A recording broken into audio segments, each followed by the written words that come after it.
Hi, hello. It is time for a little bit of real-time crochet and having a little chat, which is new for me.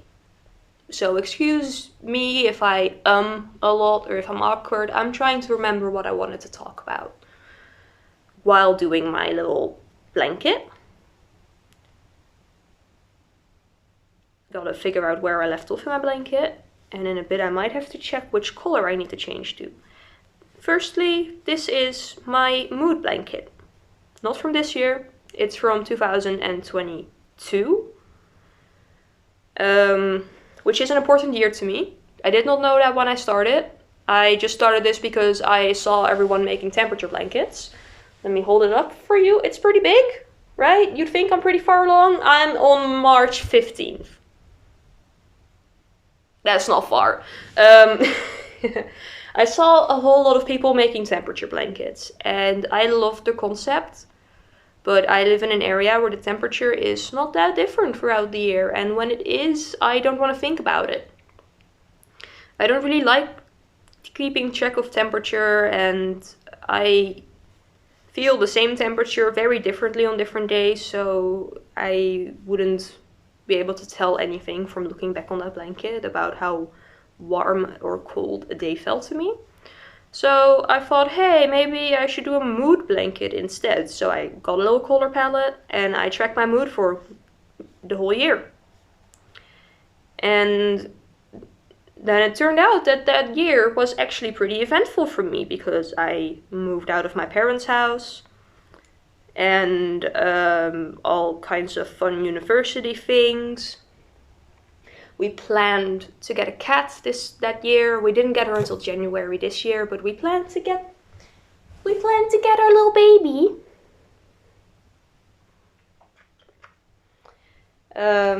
Yeah, all kinds of fun stuff happened in that year. So that's why I'm finishing it instead of going, that's too much effort, I'll frog it, which I do regularly. So that's the project we're working on for today. And I decided we could do a little chatting video because I have not properly introduced myself on this channel. I don't really do most of the proper YouTuber things. Also, I'm going to be looking down at this project most of the time because I do need to keep track of which stitch I'm on because there's a little pattern going on. It's not just straight double crochets. It's a little ripple. Oh baby, don't eat the yarn. No. That's not good for you. The vet literally just said that you are perfectly healthy. Don't go and eat yarn and ruin that. Where was I? Right, I don't do most of the typical YouTube things that you're supposed to do. I don't really have intros because I don't know which clip is going to be the first clip. Sometimes I delete time lapses or little moments where I say something because I watch them back and I hear my housemates in the background, or there was just like loud cat noises in the background. You eating the charger? Baby, behave! You were such a good baby at the vet. Why are you biting? Are you mad we took you to the vet? You just had your little checkup. You need that to be healthy. Okay. Right, I don't really do introductions. I do kind of try and do the little ending where I thank you for watching, but that's only if I know that that clip is going to be the final clip. Sometimes I don't know that while I'm recording, and then there's no outro either.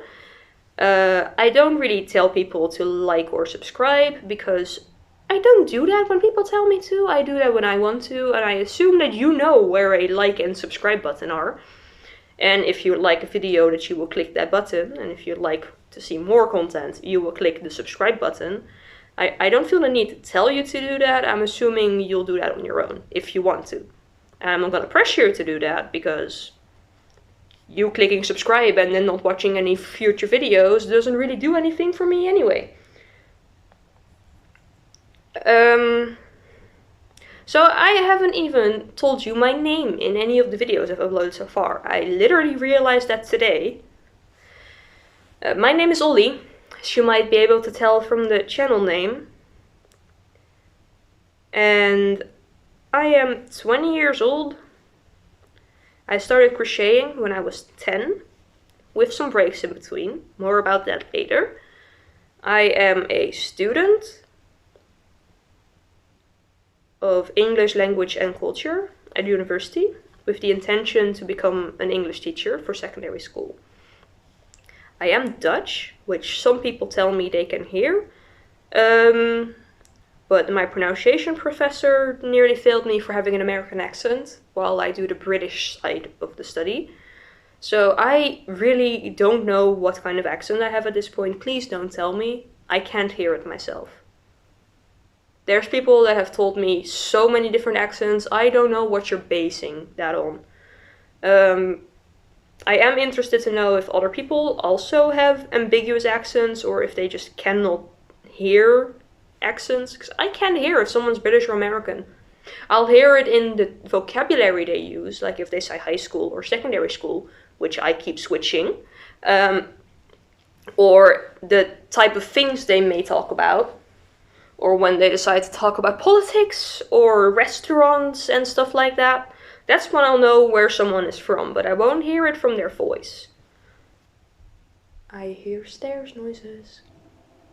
Bathroom, okay. Right, on that note of me hearing stair noises, I live in student housing right now, which isn't actually student housing the way you would assume for Dutch people. The main image we have of student housing is a house with way too many people in it that pay way too much for the room they're in, and then the house is absolutely nasty.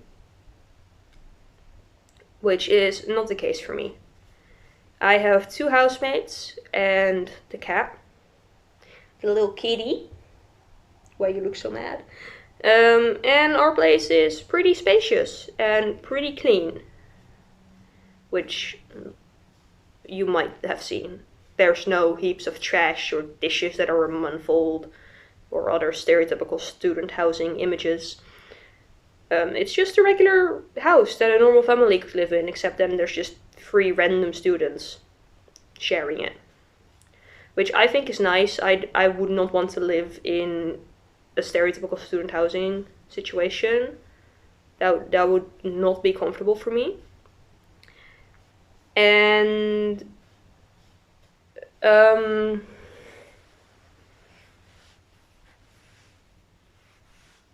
what did I want to say about that?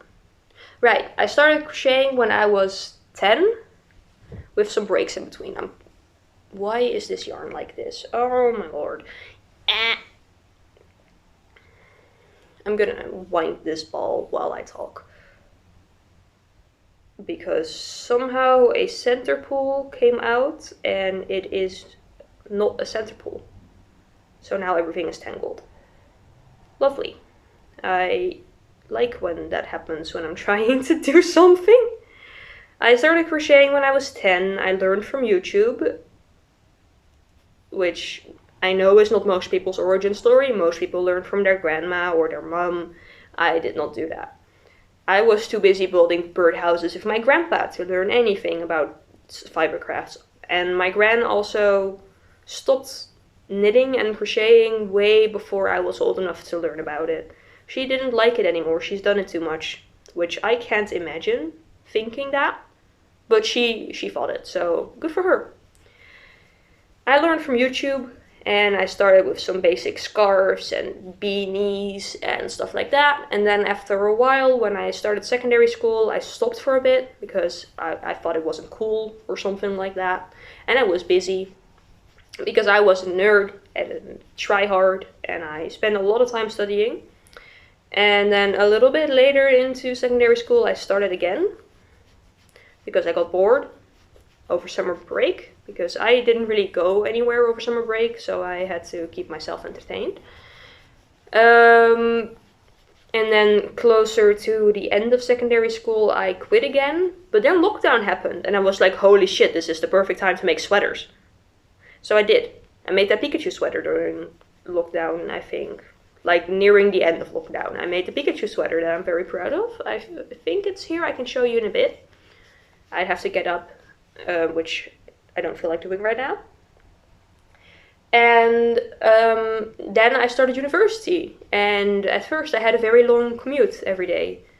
I know people that had a longer commute, but for me, 50 minutes to 90 minutes, if the ENS was not having it that day, is a long commute. I had to cycle very far to high school, but then I would be cycling and I would be active, and a commute with the train and the bus is sitting down, which was horrible for me. So I crocheted during my commute, and eventually I started crocheting during lectures because I realized that I paid attention better if my hands were busy. And I had notes before I went to class because I would do the reading. And most classes would just be the reading with some extra explanations if you didn't understand it, which means I didn't have to take extra notes. And because I was making plushies during class, eventually some of my classmates asked me if they could buy some. No one straight up asked me if they could have one. They all started with, can I pay you to make me one? Which I was amazed at. I was amazed that they were offering me money because I was not convinced that I was good at it yet. And throughout time, I sold quite a few to friends and classmates, and I also did some trades with people who did different crafts, which I find very fun. I traded one plushie with someone who embroiders, which I am bad at embroidery. Or like, I haven't practiced it yet. I would probably be fine at it if I spent more time doing it, but I don't want to. So I don't. I will pay someone else to do it. Or trade art with them. And after a little while, this June, I think it was, I decided it was time to open a little shop. Because people were commissioning me from places other than my direct friend group. And I was like, oops, time to do official stuff for that. So now I pay taxes like an adult. I am an adult, but you know. I have an official web shop with taxes and keeping track of stuff and reviews that people don't really fill out. I don't work with Etsy because I've been hearing a lot of bad stuff about them, and I've learned how to code from my dad when I was little, so I was like, I'll figure it out myself. I don't really need Etsy's main benefit, which is helping you with shipping and helping you find customers. Because I don't need to have hundreds of customers. That's not why I'm doing this. I'm doing this because I crochet a lot for fun, and I don't have the storage to keep everything I make, so I might as well sell it.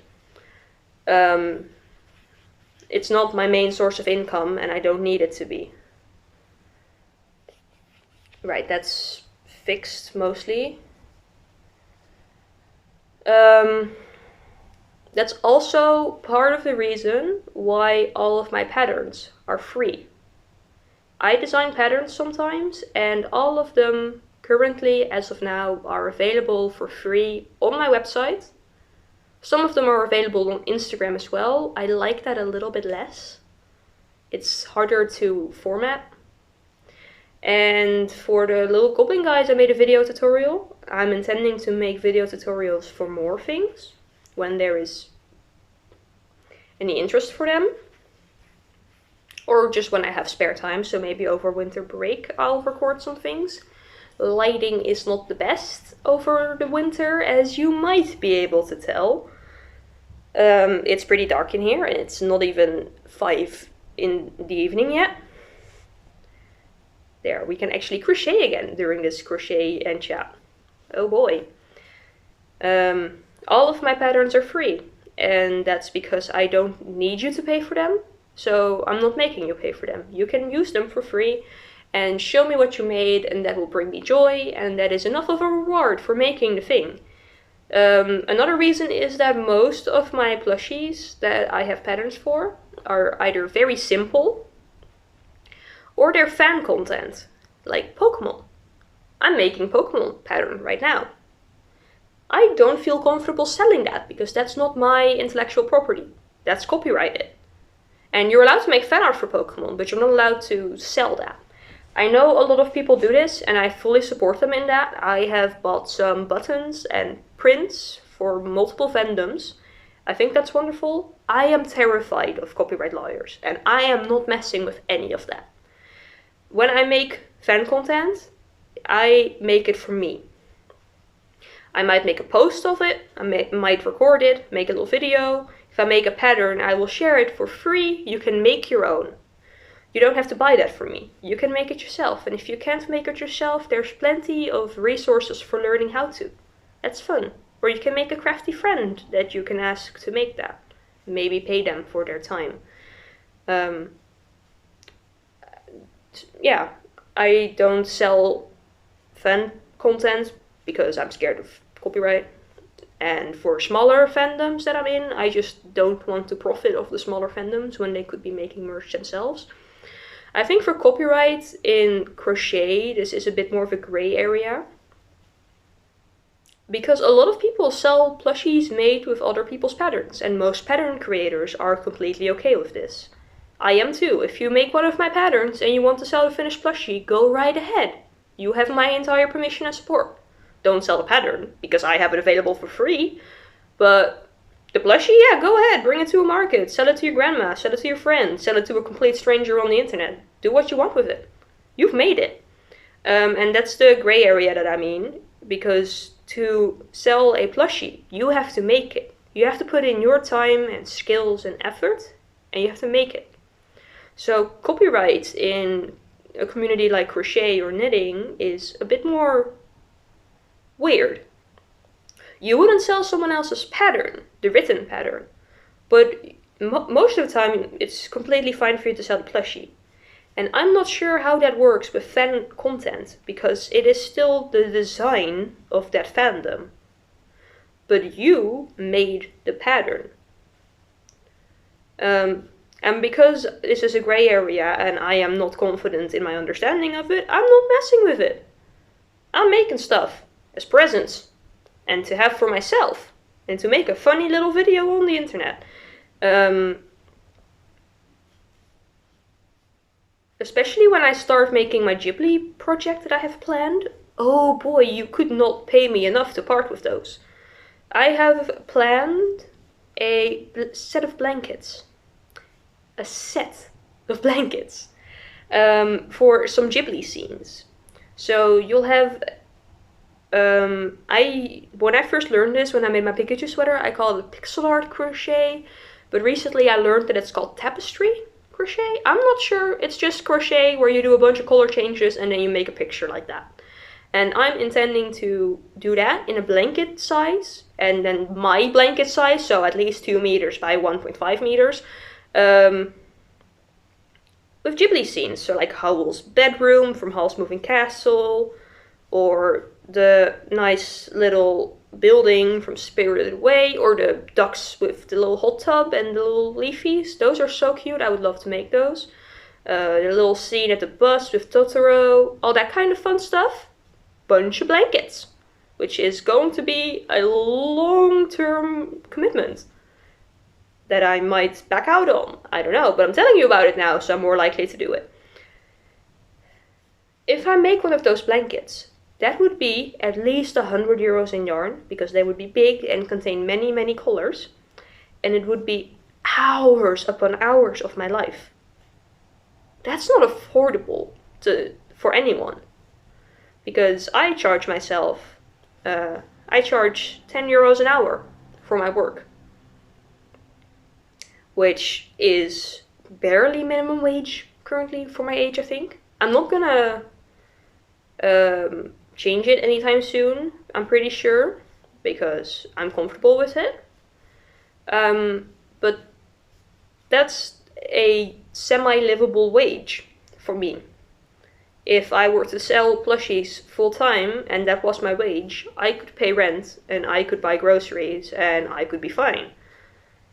I'm not doing it full time, which means I'm more likely to throw in random discounts or say, oh, if you buy 2, you get like this much off and all that kind of stuff, which is fun to do. I love doing that. But if I were to make a blanket and that blanket takes me like at least 80 hours because that thing's going to be huge, that would not be affordable for anyone. And if someone could afford that, I would rather they commission someone else for it who actually needs that commission. because I know a lot of people do big commissions because they really need that amount of money. I'm gonna check what my next color is, so I might do a little pausey there. The next color is brown. We're not having positive colors currently. On the mood blanket, I was working in blue, and blue means I was sad that day, and brown is the color for anxiety. Which is kind of sad that I started that little chatting moment now, because before this there was a bunch of green and grey and purple, which are positive emotions. I don't remember what I based the palette on. I just vaguely remember what the colors mean, because I have been working on this for a while. Switching over to brown. Give me a second to start a new row. This requires slightly more attention. I'm also not weaving in any of these ends yet, which is a mistake. Don't be like that. You will hate yourself. I'm most likely going to crochet over them and have a little border on the side. That's the easiest way to solve that. Right, there we go. I talked about why my patterns are free. Did I think I mentioned why I only watch. Did I mention that? I'm gonna look back, and if I already mentioned it, I'm gonna cut the next section out, but otherwise I'm going to mention it now. I watch a lot of anime and I play a lot of video games, but I don't really watch any live action movies or series, which a lot of people are confused or upset by. I have never watched Lord of the Rings, and I don't intend to. I haven't watched Friends, and I don't intend to. And I don't do this because I have this fun little thing where if I recognize an actor, either as a real human or a different character, I don't like watching them act. I don't like it. And if I don't recognize them, then I can watch that thing, and then after that, I can't see anything else that person is in. When I was younger, I watched Doctor Who with my parents. If I try to watch anything with Dave and Tennant, I cannot handle that. And it's a really silly thing, and a lot of people find it dumb, but that doesn't really matter, because I don't have to watch any of those things. You don't either. If someone tells you to go watch Game of Thrones and you don't wanna, you don't have to. So I watch a lot of anime and cartoons.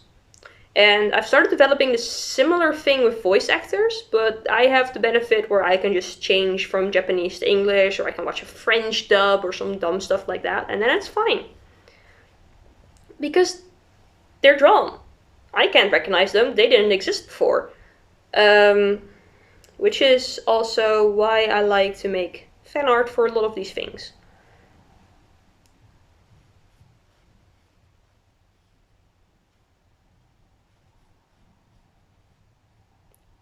What else did I want to talk about? Right, I learned how to knit recently, like literally last week. And I'm excited for that new chapter in my crafty journey. I hope I can learn color work in that soon too, and do even more little designs with that. And excited to see what other crafts I get into eventually. I will share that, most likely.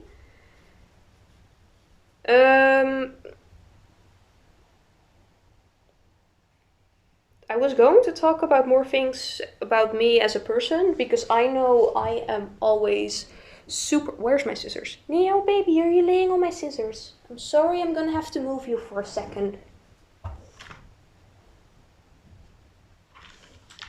She was laying on my scissors. You're a little baby. You're small. She is disproportionately small towards like a regular cat size.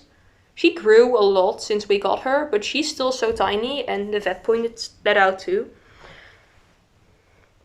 Right. Separating these, because there's too many strands of yarn going on. What did I start saying? Oh, right. I am nosy as hell when I watch crafty vlogs. I watch a lot of them because I spend a lot of time crafting, and I like watching other people craft when I'm crafting, which is why I started making videos. Because I don't have enough content creators, so maybe I should be one, and then someone else might have enough of them. Um, and I'm really nosy about their fandoms and what they do in their free time and what kind of fashion they're into and all that stuff. But I don't really talk about that a whole lot because you don't really see that about me. Because right now I'm wearing pajamas. You don't see that I like golf fashion because I don't wear that in my videos. Because I wear that when I go out. And I don't go out when I'm crafting. And also a lot of my fancy clothes are not good for working with yarn because yarn will catch on them. And when I talk about music, it's always a little bit weird. I just talked about anime and series. With music, I have very irregular tastes and I don't really listen to one artist. Like, a lot. I listen to separate songs. And if those two songs are by the same artist, I won't know until I look at my Spotify Wrapped at the end of the year. About Spotify Wrapped. My Spotify Wrapped said that my top artists were Will Wood, Young Gravy, which surprised me a little bit. He's funny though. Am I counting correctly? No. I forgot who else. I already forgot. That's how much I can. Bears and Trees, I remember. They are lovely. They have like the perfect vibes of platonic love. Does that make sense? A lot of love songs are about your partner, which valid, fair, but I value friendship highly too. And then Bears and Trees writes a lot of songs that are about loving your friends and feeling safe around your friends and your friends being important. And I'm like, yes, you're so right. Write more songs, funny man. I like traditional golf music as well, but I never remember the names. I just have some playlists. I was raised on 90s hardcore music, which I vibe with, but I also don't know any of the names. I had a very strong emo phase, and as you know, that never leaves you. I like metal and soft indie music, lo-fi. Certain genres of rap are fine. I listen to a lot of Japanese music as well because I like anime.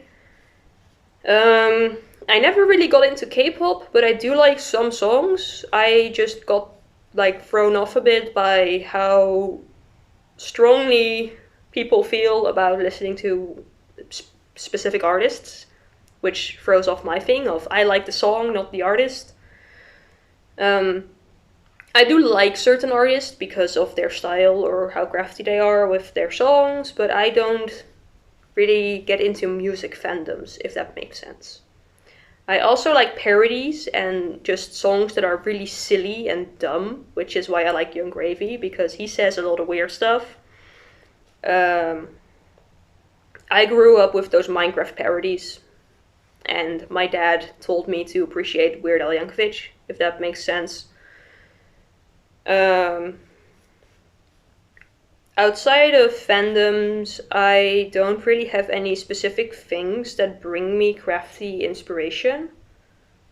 I just look at patterns and go, ooh, yeah, that's cute. Or I think of an animal and I'm like, oh yeah, that's cute. Or I see a specific yarn and some color combinations and I go, oh yeah, that would make a nice sweater. But it's not like I go outside and I'm walking in nature and that helps me think of something. Which is how a lot of people I know that do painting describe inspiration. I like making things just because they look cool. They don't have to have a meaning. I have this opinion of tattoos as well. I have 2 tattoos and both of them have meaning. I cannot show you them because they are high up on my leg. And it's kind of inappropriate. Like, they are very high up on my leg because I wanted to start a leg sleeve, like my full leg, with tattoos. And I knew that I wanted to get my first 2 tattoos done by the tattoo artist that I grew up with. My parents were friends with a tattoo artist and he used to babysit me and I would be in his shop a lot and I would show him my sketchbooks And at some point he made a joke about me becoming an apprentice, and I would have done that if I didn't have so much anxiety about messing up on someone's skin and it being permanent. You know, I would not want that to happen, so I just decided to not do that. And this guy is becoming older. He's still tattooing well, but he's becoming older, so I got my tattoos done by him as soon as I was legally allowed to. And I got one just because it's a little ghost on a swing, because I like ghosts, which you can also tell by the channel name. It's a little ghost. I got him done just because I wanted the tattoo by that man specifically. He means a lot to me. I saw him a lot. I wanted a tattoo by him before he stopped tattooing. They also offered me to get a tattoo by his son, but I barely know that guy, so no thank you. That doesn't mean anything to me. Let your dad do it. And my second tattoo is for a content creator that I watched a lot that passed away, which holds meaning. And that's weird, because I am a supporter of Silly Goose tattoos. One of my friends has a tattoo that's literally a goose. No reason. Silly Goose tattoo. In January, I'm getting a tattoo done by a lovely artist that I saw at a convention. And it's just going to be a little character that they draw a lot. It has no meaning. I just think he looks funky. I want to get a tattoo of a beetle.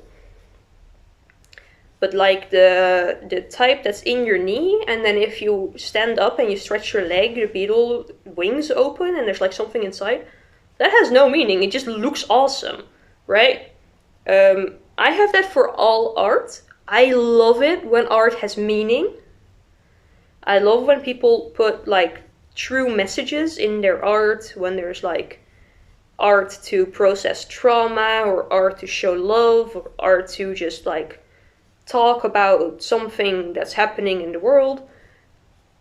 I am not the person to do that. If I'm strongly feeling something, I will just feel that, and I will go have a cry or yell or like process my emotions. I don't tend to make art about it, because then the art will remind me of the emotions, and I don't really like that. I am much more of a supporter of silly art. Like, I would make a plushie that's a frog with a butt. That's fun. Doesn't have any meaning. Doesn't do anything for the world besides make someone laugh a little bit. Which you could argue that's meaning in itself and that's meaningful to do. I don't really care. I just want to make things because they're cute. Or because they're funny. Or because they're pretty. Or because I like the show that the idea is based on.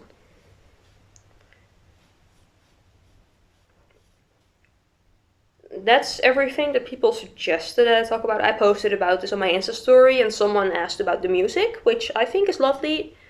I use Stardew Valley music in the background of most videos, because I know that Concerned Ape is a lovely creator that says the music is allowed to be used in videos. I don't know if he also meant videos outside of Stardew Valley videos, but YouTube doesn't claim it, so I think it's okay.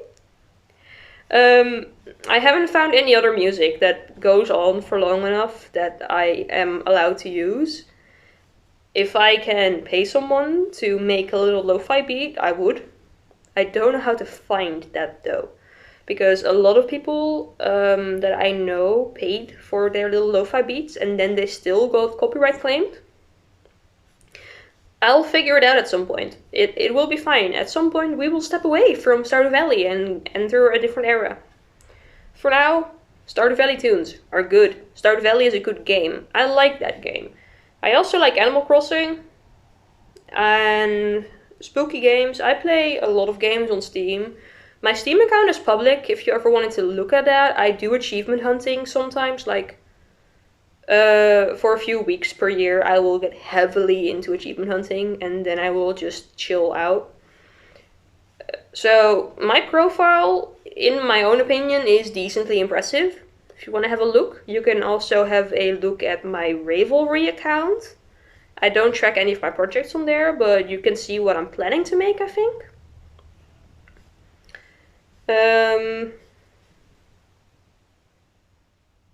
But yeah, that's everything that I know that I could talk about. If you want to know about anything else, feel free to ask me. I might do a second little chat. I can also just have a little real-time moment where I tell a funny story of something that happened to me. I can do more where there's just background noise. I really don't know. Leave any suggestions. Tell me what you want to see. I am just going to continue doing the little vlog style thing with time lapses and me telling you what I'm making otherwise. Because that's the most basic thing that I enjoy watching. But if you enjoy watching something else, I can do that. If you do enjoy those little time lapses with talking between, also let me know. You know, tell me. If you find it fun, that's awesome. I can tell that my little thing is hitting past 30 minutes, which means I'm also pretty much done. And my housemates are coming home soon, so I hope you have a good day, night, whatever time you're watching this. And because it's December, if you celebrate any holidays, I hope they're nice. I personally don't. I talked about this last video. But I still very much enjoy the fact that people are celebrating things during the colder, darker months. Decorate your house, see your family and friends, do things that bring you joy. It's dark outside and you need to find serotonin somewhere.